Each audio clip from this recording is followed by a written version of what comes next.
ఒకటి నెల కదా అన్ని నెలలు అట్టే ఉన్నాయి.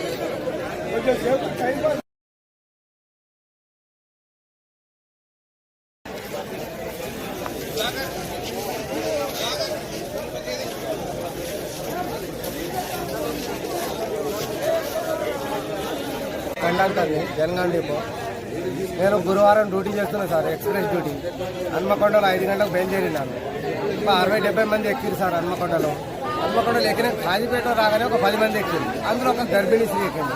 ఆమె ఛత్తీస్గఢ్. ఆమె తెలుగు వస్తలేదు. ఇది అదే మన తెలంగాణ వాళ్ళు అయితే వాళ్ళే లొల్లి పెట్టుకున్నారు. సీటు వీళ్ళు వాళ్ళు లొల్లి పెట్టుకున్నారు. ఇక సీటీపీ అని వాళ్ళు ప్యాసింజర్ కోరింది. అరే గర్భిణీ స్త్రీ కండక్టర్ బాధ్యత ఉంది కానీ మీరు సీటీపీ అన్నారు.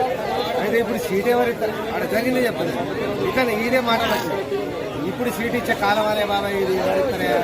నా సీట్లో కూడా కూర్చున్నారు కానీ ఇప్పుడు ఇక్కడ సీట్ ఎవరు ఇస్తారు? మీరే ఇవ్వాలి ఎవరైనా మానవత్వం ఉన్న అని నేను అది వాళ్ళకి సీటు ఉంటుంది కదా అంటే సీటు తిరిగి చూస్తే అక్కడ రాసి ఉంది. ఆయన రాసి ఉండగానే అమ్మమ్మ ఈ సీటు ఆమె ఇవ్వాలి.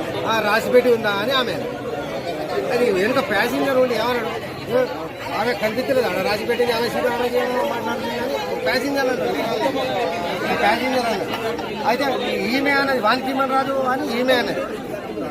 ఈమె యాక్చువల్గా అక్కడ జరిగిన సిచ్యువేషన్ ఈమె అన్నది. ఈమె అన్నది కాక ఎందుకు అన్ని లొల్లి మీ అక్క చెల్లి అయితే గిల్లే ఉంటుంది అక్క అని నేను ఆడ జరిగినది.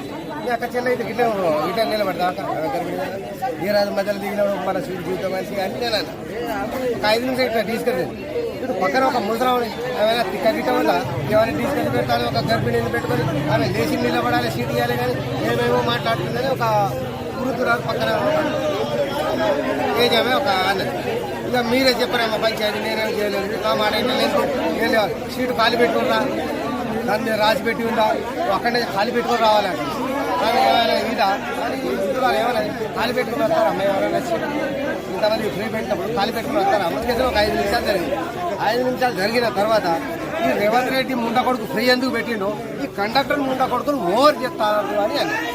చూసినా నేనేమైనా పూలవంత మాట అన్నా ముండ కొడుకు అట నేనేమైనా అన్నా ముండ కొడుకు నేను అప్పుడు రెస్పాన్స్ ఆమె అందరు బస్సులో ఉన్న అందరూ ఆమె తిట్టేసరికి ఆమె బలవంతంగా దిగిపోయింది. నేను దిగువని నేను ఏంటేయలే, నేను చెప్పలేదు. ఆడవాళ్ళ మనం ముట్టుకుంటాం, మనకి అవసరం ముట్టుకోలేదు. సస్పెండ్ చేయాలి. ఆమెకు సీట్ ఇచ్చిన ఆమె ఎక్కకపోతే నాకు ఈ లొల్లి ఉండకపో ఇది ఆమెనే కాకు. నా డ్యూటీ నాకు కావాలి. నన్ను సస్పెండ్ చేసుడేంది? నేను మానవత్వంగా గర్భిణీ స్త్రీ కోసం సీట్ అడిగిన ఒక మానవత్వంగా కచ్చేలా అని అడిగినాను.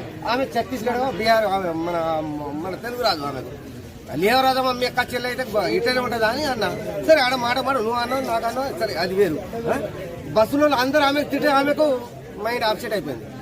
వీళ్ళందరి లే అని నేను అన్నందుకు వీళ్ళు లేపిండు అనే అని తెలుసు ఆమెకి. ఇదే ఈ బస్సులో నేను ఉంటాయి కదా పోతా. ఓ డ్రైవర్ బసా ఓ డ్రైవర్ ఏమైందే నాయక్ సాబు అని కిందికి దిగుడే లంబడ ముంట కొడక వీళ్ళు లంబడ ఉన్నట్టున్నది. ఈ డ్రైవర్ ఓ నాయక్ సాబు ఏమైందే అక్క ఎందుకు దిగు పిట్టలు పెట్టినా నన్ను సస్పెండ్. నేను సీటు అడిగింది ఎందుకు? ఇప్పుడు చెప్పాలి జరిగింది 3వ రోజు. ఇప్పుడు 3వ రోజులు అయింది.